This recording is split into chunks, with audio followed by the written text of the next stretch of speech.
million black victims of Americanism are waking up, and they're gaining a new political consciousness. What's going on, brother? You're in a position to determine who'll go to the White House and who'll stay in the doghouse. You're the one who has that power. You can keep Johnson in Washington, D.C., or you can send him back to his Texas cotton patch. You're the one who sent Kennedy to Washington. You're the one who put the present Democratic administration in Washington, D.C. Well, it's just gonna the be whites me were and you. evenly divided. It was the fact that you threw 80% of your votes behind the Democrats that put the Democrats in the White House. I can barely hear the music. Can you? When you see this, you can see that the Negro vote is the key factor. And despite the fact that you are in a position to be the determining factor, that's my girl Sharon Ray in the background. The Democrats have been in Washington, D.C. only because of the Negro vote. They've been down there 4 years. And all other legislation they wanted to bring up, they brought it up and got it out of the way, and now they bring up you. And now they bring up you. You put them first and they put you last, because you're a chump. The party that you back controls 2/3 of the House of Representatives in the Senate, and still they can't keep their promise to you.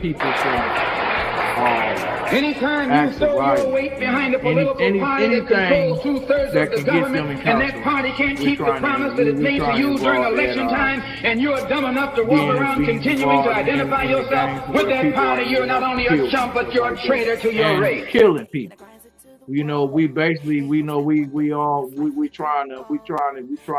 lead the way to a theme that I all call, and I also do conference called No More Tears, where we like the middle of the night phone calls, we trying to eliminate. So, you know, and you are deeply involved in our prison reform, and that's right together, y'all, with me, as far as our goals of trying to, you on one hand, with the stories of people that you are trying to stand up for that have been unfairly sentenced, wrongfully convicted. At the end of the day, it's other people involved in these people's situations. So we are together. So you can help me, because I'm trying to reach these people before they be involved in the system. To commit a crime, right? Yeah, I mean, like when I was in California, I don't take time off. I talk to strangers, and I was in LA, California, scared as ever, but running my mouth like I was in Flint, Michigan. Running my mouth like I was in Flint. Real talk. You know, some of the things that's going in. Are we live right now? Yeah, we live right now. So I just want you to just tell about some of the stories of some of the families that people that you're talking to that are helping you. And then I got to salute. Hold on. I'm going to be talking about 2 more minutes, D. I'm sorry. Go ahead. But I got to salute you because you are everywhere when it comes to prison reform.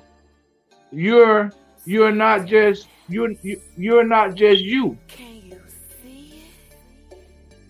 You see what I'm saying? You're not just you. You are your supporter. I see you holding the camera up. I see you in front of the camera. I see you just clapping. I see you setting up tables. I see you doing it all in all different functions all around, not just in Detroit. And I salute you for that. Yeah, and you had a wonderful show today. You had a wonderful show today. So, my friend Darius, I'm slipping because if I would have told T to play the song, he would have played it, but I didn't do it. That's on me. but it's a lyric in that song to where he say, it's a real thing. All the sight, no, what he say? No, it's a collect call. They just let it ring. Out of sight, out of mind. That's a real thing. Never know until you go. It's a funeral. So, if you could, just those lyrics right there, could you just elaborate on some of the people that you're dealing with as far as to how these inmates are missing things because they are incarcerated, how their family is missing them and having to go through things because they are incarcerated? Okay. First of all, I want to say thank you, brother, for giving me the opportunity to be on your platform. Thank you for that. Salute you, brother. And hold on. Let me cut you off one more time. And that's how I interview. So you have 10 to 15 minutes because I want you to tell them. I want you to tell them after you do that. I want you to tell them what you are presently doing, people you are presently standing up for, any upcoming rallies you plan on participating in, or anybody else that you want to mention that need some recognition, some support. Okay. Is the floor is yours, brother? Well, like I said, bro, thanks for that, giving me the opportunity to be on your platform and to discuss some of the issues that's going on with the incarcerated, this mass incarcerated. We all know that it's everywhere, man. It ain't just here in Michigan. It's just, you can name every state on the map, and every state on the map got people incarcerated. So we know that people being incarcerated is business. We know that it's a big business, and sometimes in big corporations, it's hard to try to maneuver and get to the top of the ladder to get some things done. So, when you get your loved one taken away from you, man, it's a feeling that go with that. You know what I'm saying? It's a feeling that go with that. If you ever had somebody that that ever been incarcerated, man, and you hung out with them, you did everything with this individual. You could be your homeboy, your homegirl, your cousin, whoever. You know what I'm saying? But when that person, is living a lifestyle, or they might not even be living that lifestyle, but 9 times out of 10 people living a lifestyle that, in the ghetto. I'm gonna keep it real. People in the ghetto tend to, thrive and do certain things that, that's against the law that shouldn't be done. So a lot of people get caught up in the hood. You know what I'm saying? Some people get railroaded when they go to court, just because they was affiliated with a certain individual in the hood. And to get to the bottom of it, when they go to prison, that's something that we don't wish that on nobody, because once you get there, it's a whole nother community there. You know what I'm saying? And when you are part of another community, leaving from the community that you just left, some people go to prison and see the same individuals that they was in the hood with. So they kind of feel comfortable being around somebody they know. But for the person that's in there that has a loved one that's out here, it's like a brain freeze, bro. You try to put in your head that you're gonna support this individual, you're gonna, take their phone calls, you're gonna send them money, and you're gonna do everything you can to help them, do their time. But that's not always the case. You know what I'm saying? So people say that, out of sight, out of mind. That's where that comes from. And a lot of people feel that way because once the individual goes somewhere that's not in that community or not in that setting where they used to seeing them, or they can call them on the phone, or they can pull up on them, they tend to start living their life. Not saying that they forget about people, but it's just, we got things to do out here. Other people got responsibility, So I just say for people that got loved ones that's incarcerated, sometimes you do, because it took me a while. Let me give you a scenario. My nephew got convicted of a crime that got him life in prison without parole. And I was on parole when he caught his case. You know what I'm saying? So when that happened, I'm like, man, I'm just coming home and I'm on parole and you going in there. You know what I'm saying? So that was like a shock to me. It kind of shocked me. It kind of shocked my brother-in-law, because my brother-in-law felt like this. He's like, man, I done lost my son to the street. You know, he broke down. You know, my nephew's father broke down because he felt that he failed his son, his only son. You know what I'm saying? So it took a long time for us to really, you know, accept that, you know. And when I say a long time, I mean some years. You know, I had to listen to people saying, you know, why your nephew do what he did. You know, he shouldn't have did what he did. He knew better than what he did, but you know, he got himself in trouble. Now he got to deal with it. I had to listen to that from a lot of people that knew my nephew. I had to listen to that from my family members. You know, I had to listen to that from people just, you know, in general. You know, and that gave me a sense to say, well, you know, not out of sight, out of mind, because my nephew was never out of my mind. It's just that it wasn't nothing I could do. You know what I'm saying? It wasn't, what can I do? But you did what you did, you know, and they gave you what they gave you. You know, when you're growing up in the urban community, we ain't got thousands of dollars to put up for lawyers to get you out. So, you know, that's a choice you made to do the act that you did to get you there. You know, that's the first thing that I had to tell my nephew when I talked to him. You know, like, you did this, you did that. You know what I'm saying? So you got to reap what you sow. You know, even though it might be a hard pill to swallow, but you know, you did it. But now you got individuals that's out in, like I said, individuals, his friends, family members, and everybody, you know, saying he you know, not he deserved what he got, but he there now. You got to deal with it because ain't nothing we can do. So it took some years, man, for me to even let that register in my brain that my nephew is in prison and I'm just coming home from prison. So, you know, I did what I could do for my nephew all the while he was there, and I still do that today, but I do it on a greater scale now. I do it in a different way now. You know what I'm saying? You know, because God gave me the ability to use this social media. You know, I never was on social media. I didn't get on social media. I had a private life. You know what I'm saying? I had a private life. I kept my life out the radar because I didn't want to be involved with social media.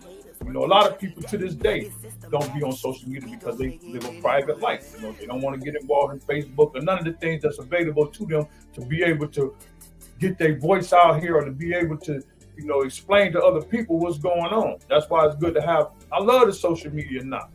I ain't gonna say I love it, but I use it as a platform for the good and not for just playing and not for just, you know, doing TikToks and you know, it's something relevant that I can use. I took it and studied it and processed it and said, this is what I'm going to do. So I commend you for that too. Like I said earlier, man, like you and Yosa and you and I was thinking about another word today, consistent. Yeah. You are very consistent and I ain't finna have too many people that ain't consistent about getting something done, because in 2020 and 23, that's all me. I'm trying to solve something. I'm trying to solve something. I'm not trying to be a hot topic person. Exactly. So let me say this. You know, I used to say that a lot too. Trying. I'm not trying, bro. I'm doing it.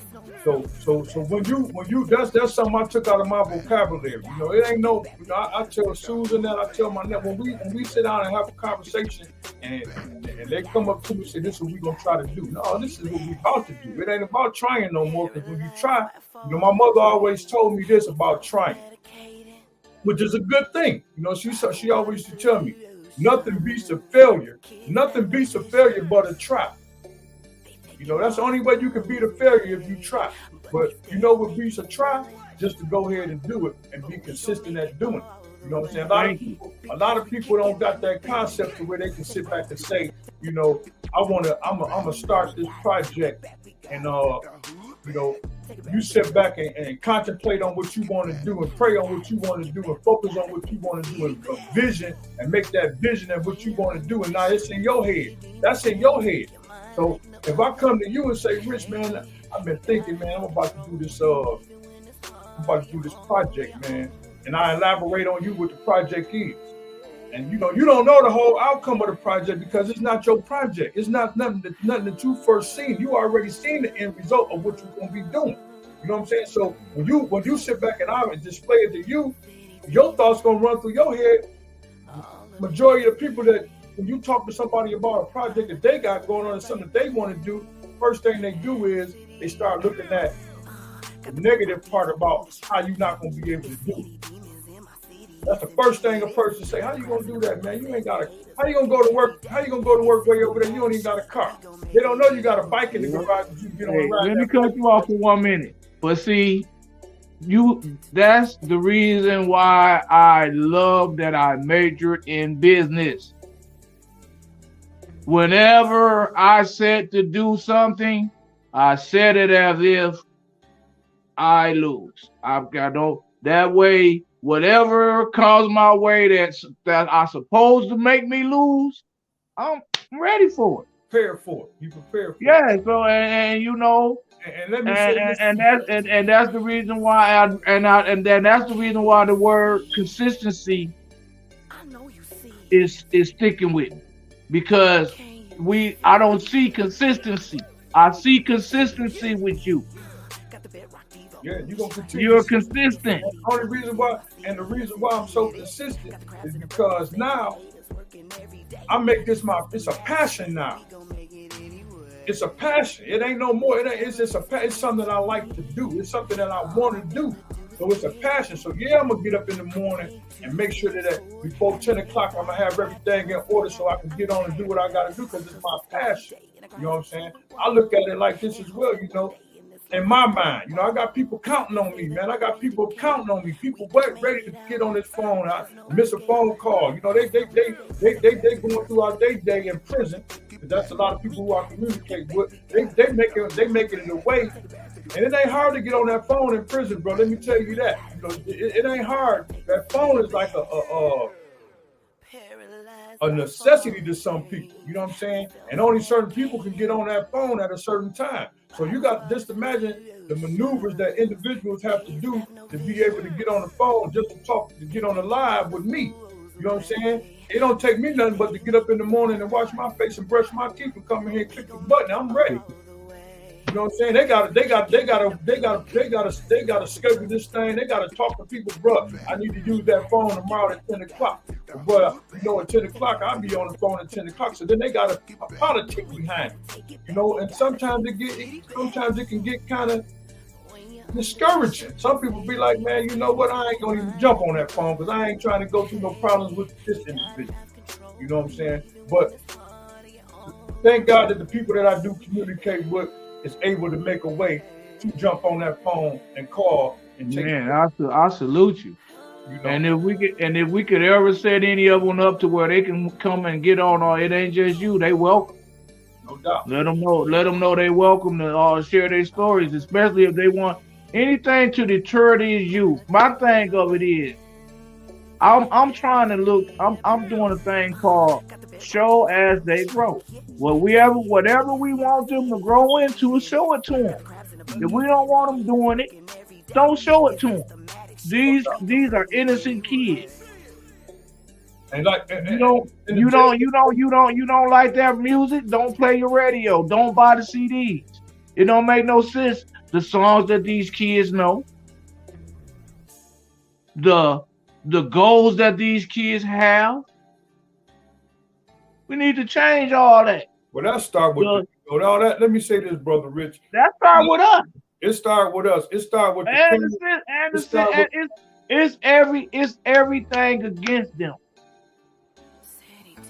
It's everything against them. That's why I go to 10-year-old kids and I tell them to you got your little brothers and sisters watching you. You know what you getting away with ain't right. Just because you getting away with it don't mean that it's right. You know you doing wrong. Don't let your brothers and sisters grow up like that. I'll tell everybody that. Yeah. Because we got to stop. The only way we can stop this is to stop showing it. I talked to juveniles in a juvenile detention center, and I asked them, why are you here? Are you here for something that you created? Are you here for something that you didn't watch somebody else do? And they all said it was something that they watched somebody else do. So you know with the children, man, we got to be able to install in them, just, in our studies. They got to be able to distinguish truth from falsehood, for one. You know what I'm saying? They got to be able to know that what's real and what ain't real. You know what I'm saying? As like when we grew up, you know what I'm saying? I don't know how old you are, but I know you had to see back in the day. We used to watch the brothers pass by in these Cadillacs, and they got all this jewelry on, they wearing all this stuff, and they got this money. And we popularly did that. We wanted to be like that. So we was watching them, not knowing that some of the things they was doing was just mythical things. They was portraying the beat, you know what I'm saying? And a lot of our youth don't look at what things, the reality of things. They looking at it as what it is, but they're not really looking at that individual. Just for example, I'm just gonna say this, like you say, it's in the music and all that. Some of these high-profile entertainers, I'm not gonna mention no names because I ain't trying to put nobody on blast. But some of these high-profile entertainers, man, rap about dope, they'll rap about killing, they'll rap about stealing, they'll rap about whatever.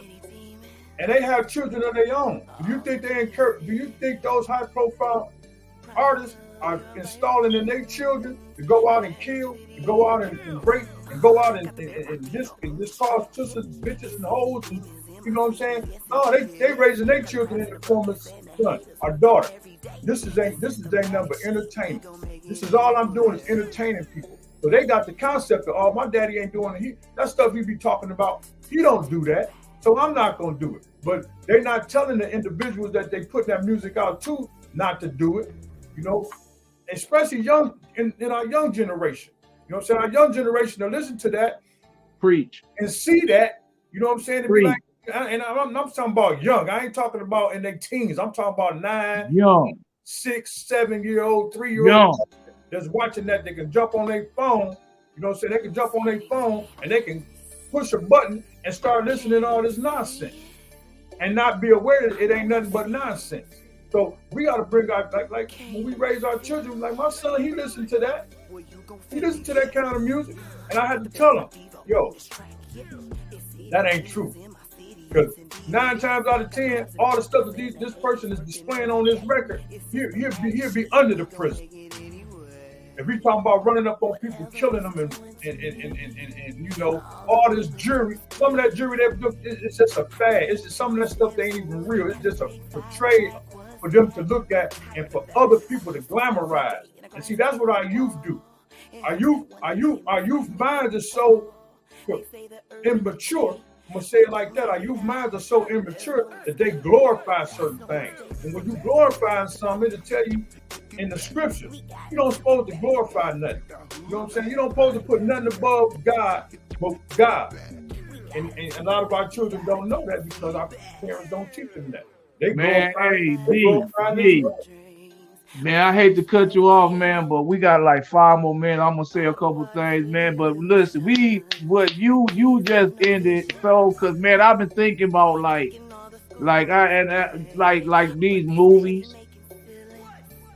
I mean, I be looking on, and I ain't finna say no name, but they be like bragging and talking like killing 100 people ain't, I'm like, what's going on? I mean, just like, and then look, and then at the end they say, I changed. I ain't with that now. But stop glorifying that. Like, why can't we show somebody like that grew up without selling drugs, that went to college even though their parents was on drugs? Why can't we show them people? It's a whole lot of them. They ain't got one movie about nobody that from the hood and just came in. They making like $100,000 a year. They ain't showing nobody like that. We gotta change the mindsets, man. And, yeah, we gotta start highlighting and look. We gotta fight. We gotta fight the same thing that we fought to get this to lead to this kind of destruction. Remember, you couldn't even get a rap song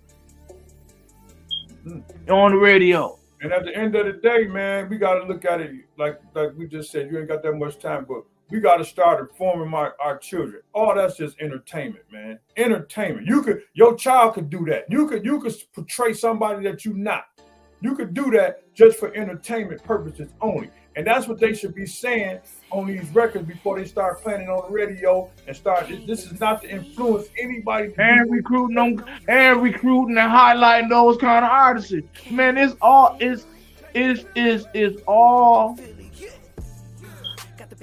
the greatest, and I hate to say it, but it's the greatest system ever created called the Willie Lynch syndrome. It's I don't know how old it is, but we still hoodwinked through that, and it's just modern times, but it's the same ending result. Modern times, same. This is crazy, but man, we got to get on, and we got to get into that now. Please, everybody, share this. Start teaching what you want your future to be. That's right. And be consistent. And look, to do the most impossible, but it ain't impossible because it just got to be a whole lot of willpower. Be consistent. Be consistent. No matter what new pop up, be consistent of making sure that your kids do not grow up a victim of this syndrome that they are possibly pushing them into. Yeah. Let's bring back them Sunday dinners. Yeah. Let's bring back them Sunday dinners. Let's bring back, matter of fact, remember when they used to have those kiddie discos? You know what I'm saying? Let's bring the youth together and have some fun. Children supposed to grow up having fun, man. They don't supposed to grow up wondering about what they're gonna walk outside. All this. Take it back. Take it back. Take it back. We gotta take it back. We gotta take it back. We gotta take our hood back. When you're under pressure, city demons can take your mind like no other. Hey, you gotta have control, even when it's hard. You're all on your own.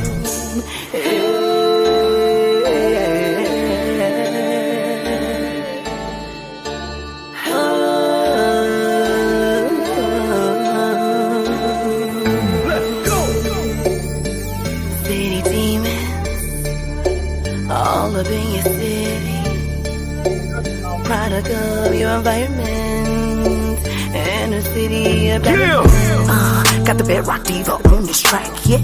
It's city demons in my city, yes indeed it is. Got the crabs in the buckets and the haters working every day. It's systematic shit, we gon' make it anyway.